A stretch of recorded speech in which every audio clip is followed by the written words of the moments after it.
Welcome, ladies and gentlemen, to our weekly YouTube review segment. And what do we call that weekly YouTube review segment? We call that weekly YouTube segment DTCR. 2c3pod podcast does the cinema. That is correct. And we have some catchy theme music for that now, don't we, Dylan? We certainly do. Are you ready to sing? Oh, I'm ready to sing. Let's do it.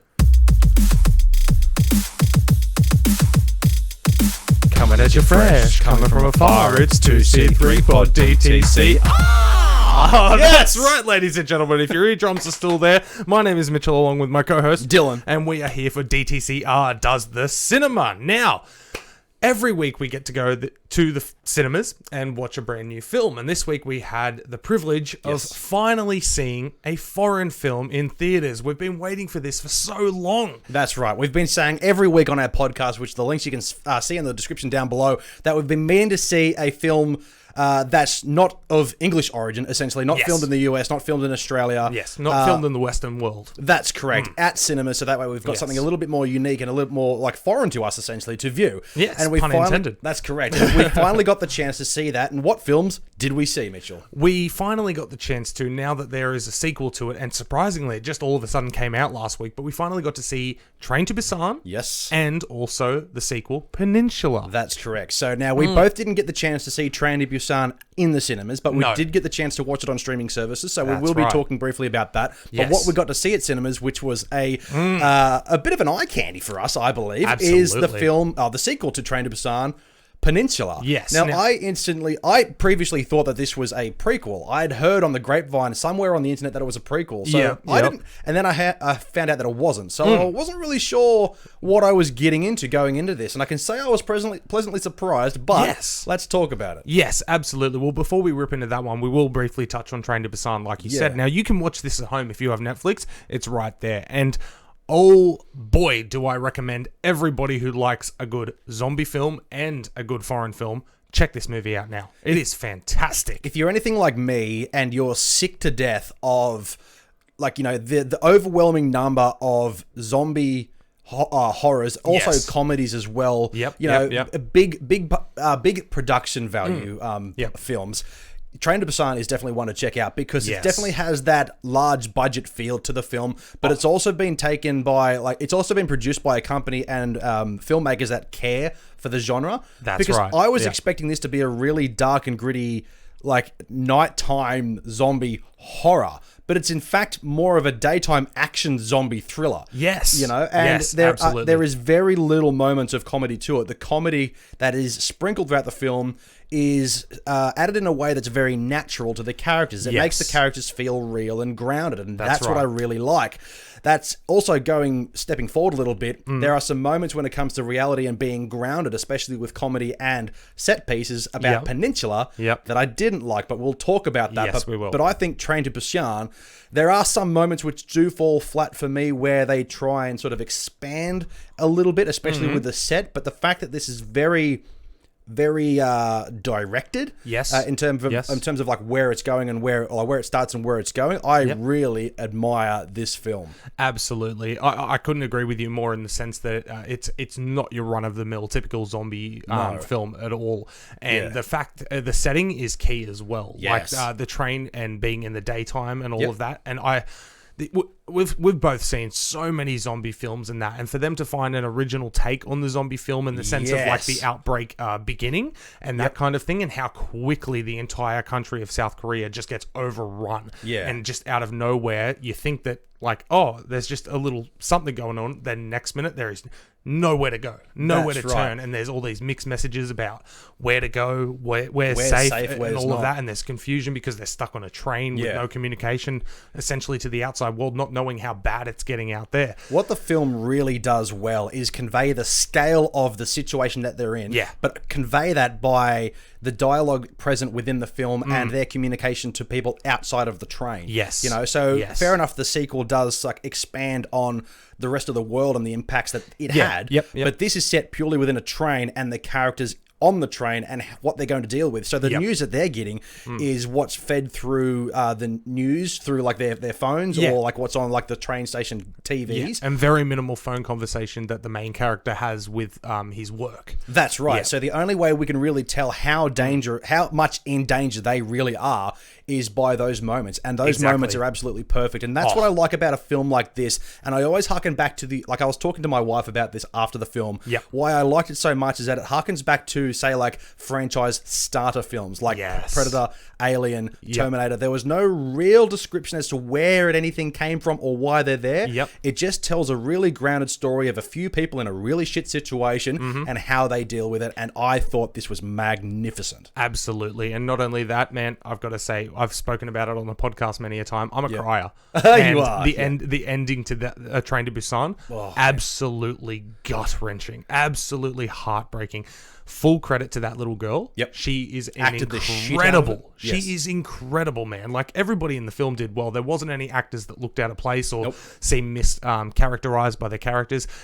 But she was the MVP by far. Yeah. Like, her emotional journey through that film is ridiculous, man. And that final 5-10 minutes or so, oh my lord! If you're ready to cry, Train to Busan will do it. In terms of writing and filmmaking, there's two things that I think that the filmmakers of Train to Busan and its sequels do really, really well. And that's setting the emotional scene for the characters. Like when they want to drive in the action sequences of the zombies attacking and how they're dealing with that, they really focus it and they tighten it up really well. But then they shift the emotion to, dramatic scenes where somebody dies or somebody gets infected. We're obviously not going to spoil it, but it's a zombie film, so that obviously happens. Oh, yeah, no, there's those moments when those heart-wrenching moments where a lot of films really fall flat with, but these filmmakers really focus on those moments and they make them like everything is shot so deliberately, and that's one thing I talk about a lot in my reviews is deliberation when it comes to filmmaking.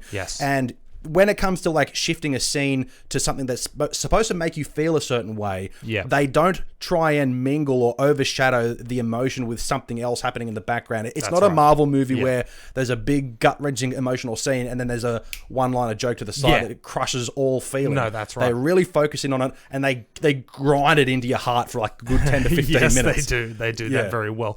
Not only that, full props to the filmmakers for giving you a very clear villain as well. Like that dude, oh my god, I wanted to punch him in the head so bad, man. Like that. I'll get onto that in a moment. So This is that moment.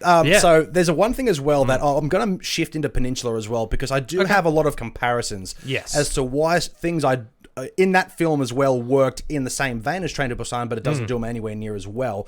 And I think that Peninsula follows the same route of sequelitis where 100%. The event has happened. They're telling the story of people who are unrelated to people from the previous story. But when it comes to the villain, there's one thing I hate in a lot of zombie horror films that makes up 90% of the villains in those films, and that's other people. Okay. I like to see, like, majority of Train to Busan is we'll get into the story. The story of a father businessman who's seemingly failing as a father, as a single father, as he's trying to take his young daughter to live with her mother or visit her mother for a while. Visit her mother for her birthday. Remember, it's the poor little girl's birthday. That's right. So during that trip to wherever they have to go, Busan, the zombies break. Well, no, Busan comes later. That's a decision that's made while they're on the train. Remember, they're not actually heading there. Oh, no, that is the final destination, and that's where the mother lives. Oh, is it? Yeah, okay. I thought because she says at the beginning, I want to go to Busan, see mum. Oh, that's correct. I got lost in that. That was the final destination. They were planning on stopping earlier at and then safe they said we're going for to safety, Busan. but then they were like, oh, you are correct. not so safe. You are correct. But where was I going with that? We were talking about the villain and how they created correct. that. Yeah. So what this film does really well is that they make the environment and the plague, the zombie plague, the main antagonist. But there's also human error and what's the word when people are just going absolutely crazy and influenced by the environment around them. I can't think of the word. Yeah, no, I'm not sure. Sorry. Anyway, there's one villain who isn't obviously the cause of the zombies. He's just a really big fucking hurdle that this father and the group of people that they're trying to get past. The main villain in Peninsula is a larger militarized group of people. The zombies have no real threat, and that's what I hate about like Zombieland, for example. And like The Walking Dead. When those TV shows and films are really strong is when they're going up against the zombies that are causing the issue. Where those movies and films fall flat for me is when the main antagonist is other people and the zombies are merely a hurdle. I'm here for a zombie film. If get rid of the zombies if you want to tell one faction versus another faction. That's my gripe. Yep. But Train to Busan didn't do that. No, they did it with one guy. They did it with one guy, and it worked really well. You knew about him from about a quarter of the way through the film, but he didn't become the actual antagonist until the last quarter. But then not only that, too, but it turned around at the very end, and it made you understand what this guy's feeling and feel a little bit of sympathy for him. So they worked that villain really well. Yeah, but not only that, like you said, he doesn't get in the way of the main characters. You're still following their story. Right. He's just got his own subplot, basically, of being a fucking asshole. That's a good point. Yeah. If you're going to have other humans as enemies or obstacles, make them the subplot, and it works really well. No, that's right. When they're the main antagonist of a zombie horror, get out of here. Get that shit out of here. No, that's exactly right. Yeah, and it's not like he was. I'm not sure where I was going with that. I forgot. But in regards to the tracks, exactly, like the train, maybe. But not only that, the other subplots as well with the character about the baseball player and the cheerleader and all of that. Like, as in, it made you feel for those people without taking the focus off the main story. Can we? Yeah, that's right. In terms of story writing as well and characters, can we have props? I know we were only going to talk about Train to Busan briefly, but this film is so fucking good. It is really good. Can we talk about the beefier dude and his wife, his pregnant wife? Absolutely, dude. Favorite character. Yeah. Oh, and he was like the most relatable in the sense that he was a real dude, and he was just a dude. That's right. He was protecting his pregnant wife, who, mind you, can run like crazy, and like obviously it's a survival thing. You can't look at this from, well, you wouldn't be able to run like that if you're pregnant. Like, no, I'm pretty sure you fucking would. You'd be legging it. That's for sure. But not only that, like, I love his character in the sense that he's like he's doing anything to protect his baby and his baby mama. But as soon as she says something, he's like, I'm sorry, are you okay? Like, and that's what makes it relatable. Exactly. It's just so real. And makes him so human. That's why I wasn't so related to the main character escorting his young daughter, because he's like a businessman. Yeah, he's exactly. Kind of got everything. He's that they play off. Guy. Yeah. He plays it off like he's the arsehole, but I definitely did relate to the father of the unborn child, essentially, because he was making a lot of really good decisions, but also gave it that grounding that it needed. No, that's exactly right. Yeah. So basically, Train to Busan on Netflix right now. Check it out while you can. It's fantastic. And if you like that, then maybe let's go to the theaters and talk about Peninsula. So Peninsula is the sequel, as we mentioned. Yes. It takes place 4 years after the events of Train to Busan, and it definitely sets around a similar group of people in the way of like two brothers who were involved in a military incident during the events of Train to Busan. And the film really, it's strange in the way that I talk about how these films are really good at setting tone. Yeah. The opening scene to Peninsula sets a really, really heart-wrenching, dark tone of the loss of family and loved ones. Yep. And the remainder of the film loses that big time, but it kind of tries to pull that back. It absolutely tries to. Now, like you said earlier, it suffers from sequelitis. So, like, we know that for a fact. It was always going to have a hurdle. When Train to Busan was setting up this apocalypse with no warning and nothing like that, this one is now set 4 years later. So they're already like, oh, it's already a zombie film. You know what you're in for, basically. So they try and, at the beginning, they did successfully, in my opinion, create that feeling of you need to care about these people kind of thing a little bit, but there's still only two of them that from that opening scene that carry through the film. And then after that, okay, so basically the plot is 4 years later, so you've got all of these refugees. Korean John Wick. Essentially, but you've got these refugees who manage to escape to Hong Kong, and they are tasked by some gangsters to go into Peninsula, South Korea, which is now an abandoned, desolate country that just the world's like, just ignore it kind of thing, later, exactly. So they are tasked with going back into South Korea to get a truck loaded with $20 million US, bring it to the dockyard and escape on the ship, and then the gangsters get their money, they get some money, and they get to start their life again, not as a cockroach scumbag from South Korea, essentially. Yeah. So that's your basic plot. And okay, so the film itself, it was good. Yeah. It did its job. It did manage to get you somewhat attached to some characters. Yeah. But, man, it was lacking. As I said, it was lacking. It tries to give you so much more, and it lacks because of that. And as I mentioned during my comparisons to Train to Busan, as you've just mentioned, like really beautifully, that why? What did I mess up? Oh, no, you don't mess up at all. It's fine. Yep, no, absolutely. That the film, like, it tries to it opens with a really heart wrenching moment, which is awesome, and it makes you feel like they're going a similar route to tell that personal story. Yeah, and then it dumps these people in a very unrealistic situation. Fair enough, it's a zombie apocalypse, but even the moment, even the scenes and action sequences that happen in this film are completely unrelatable to the average person, and that's why the first one works so well. Yes. Now, do we want to talk about the action sequences and what the fuck that was? Let's talk about the moment where this film turned around on me. It did a full 180. In a negative way? In a negative way. Okay. And there's moments, and I wouldn't have minded... Was it the pickup? It was the pickup. I wouldn't have minded this so much if there was risk involved. If it felt like that there was tension, if it felt like there was danger. Anyway, to spoil a little moment of the film, the main character is picked up by two young women, very young women, like children. I was going to say you've got probably a 14-year-old and an 8-year-old. Yeah, and they're driving a vehicle like a regular everyday soccer mum sedan. Yep. And they're just mowing down zombies, taking drifts through corners, just running them over and screeching their tires and driving around like a fucking supercar. Like Fast and the Furious, dude. Yeah, like there's a perfect way to put it. There's a Fast and Furious moment in a soccer mum van. Yeah. Like the first thought that I think, like I'm looking at this movie from a realistic perspective, which sucks because that's what the film sets it up to be. Exactly. Well, those tires would have popped like that. Yep. 2, fair enough, kids can drive, but not that well. And 3, they would have hit one zombie. Yep. And that would have been it. Yep.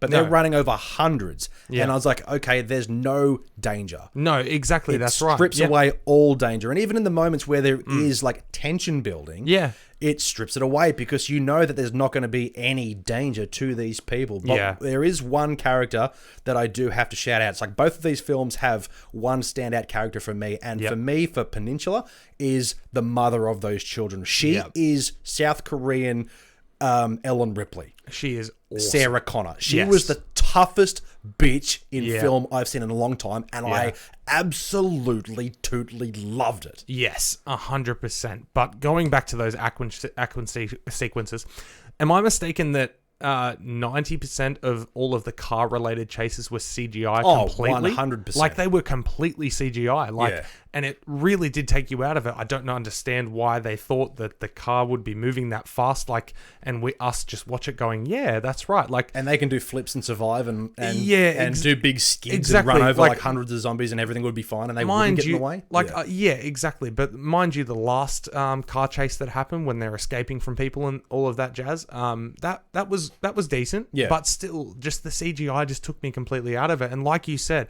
comparing it to Train to Busan in There's No Risk. Yeah. I mean, there's no way to feel that tension build or anything like that. You knew from the tone, and I think there was a score change as well when the main character got picked up. Yep.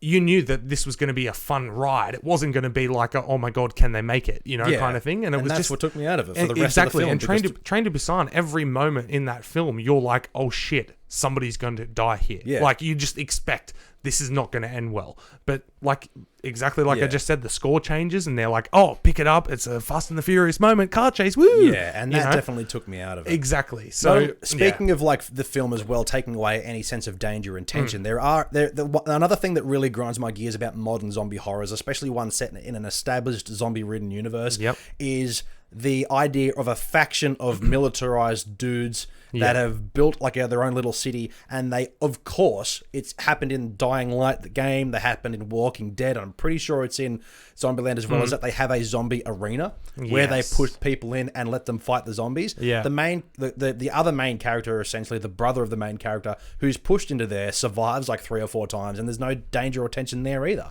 No, that's right, exactly. Pushed in there to survive, and I know it was only 120 seconds, so a 2-minute arena thing, but at the same time, though, I mean, yeah, I was kind of okay with that, though, because you did see a fuck ton of them dying during it, and you kind of, I know he's the main character, so you're like, oh, he's clearly not going to die in there, and that does take you out of it a little bit, but at least there was that sense of realism, it's not like all of them escaped kind of thing. My main gripe is I've got no problem with it. It looks great. It looks fantastic. Yeah. My problem is that why does it have to be there in the first place when I've seen it 1,000 times before? Well, Train to Busan did a really good job at introducing us to new things. Yes. Peninsula was like, hey, here's everything you've seen 100 times. That's right, exactly. That's my gripe with the film. But overall, it's acted well and it's shot beautifully. It's just copies too many beats from too many other films. Yes, I do agree with that completely. But the one thing that I did notice from Train to Busan, and surprisingly the sequel, because there are so many cliche zombie movie type things, there's not a single mention to shoot them in the brain, cut their head off. No, nothing like shoot that. Them. It's just shoot them as much as you can, basically. Shaun of the Dead established that within the first 10 minutes. No, that's exactly right. But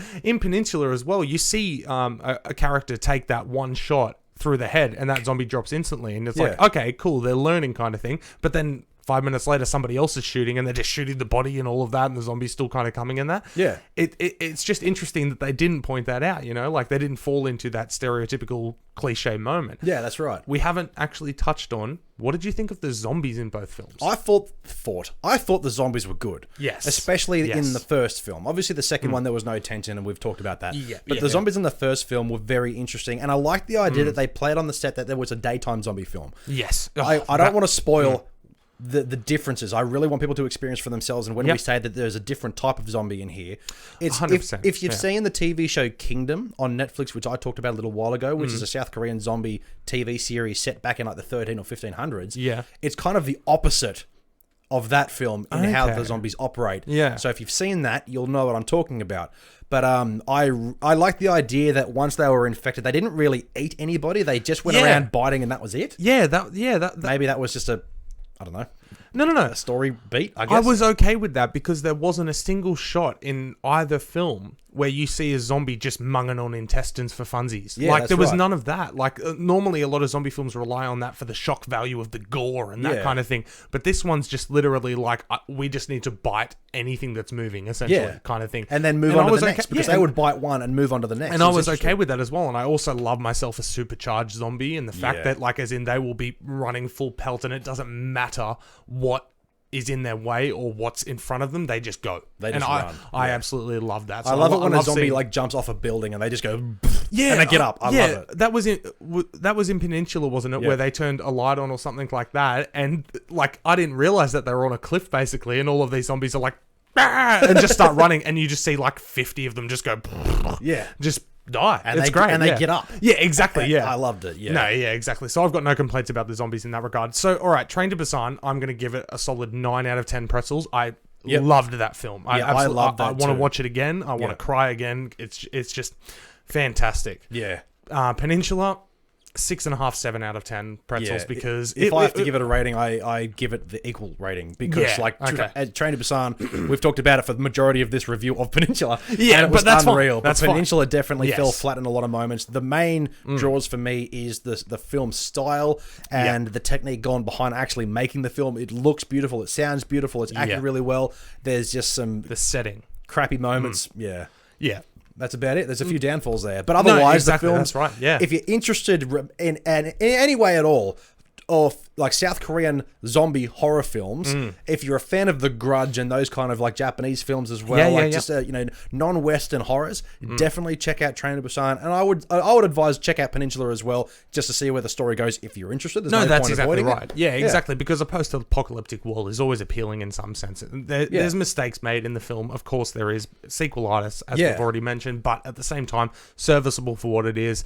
Better than 90% of the friggin' Western zombie films we get anyway. So cycling back to the beginning of this review, we finally got to see a foreign film in cinemas, and it's one of the best cinema. The Train to Busan, I wish I did see it at the cinemas. If I was able to, I would rate it as one of my best cinema experiences probably ever. Yeah, but absolutely. Peninsula was still a good time to be at. Fair enough, you're sitting there reading subtitles, but they don't get in the way. No, so definitely, if you're interested in checking this out at the cinemas, definitely do so. Don't let the subtitles get in the way. No. But that's been our review of Train to Busan and its sequel, Peninsula. Absolutely. Make sure to check your local guidances wherever you are, and if Peninsula is there and you've seen Train to Busan, don't waste the opportunity. Go and see a serviceable South Korean film in theaters while you can. Absolutely. You can certainly find our weekly podcast, 2 episodes every week, Wednesdays and Fridays. Links are all down below.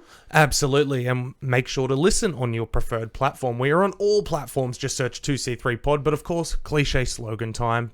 Podbean, Spotify, Apple Podcasts, and of course, YouTube, Big Summer Blowout. Also find us on social media, Facebook, Instagram, and Twitter. Just search 2c3pod. Absolutely, that's right. Beautiful. So, all those links are down below. You have just watched 2c3pod DTCR Does This Cinema, so make sure to hit that like button, subscribe, ring that bell, do all that jazz, because we'll be back weekly with a brand new review. But not only that, 2 podcasts every week, so make sure to get on that. There's plenty of us. You can certainly find us on all of those services, as we just mentioned. But my name is Dylan, and as always with my co-host, Mitchell. And do not forget, we are Two's Company, and you are the podcast.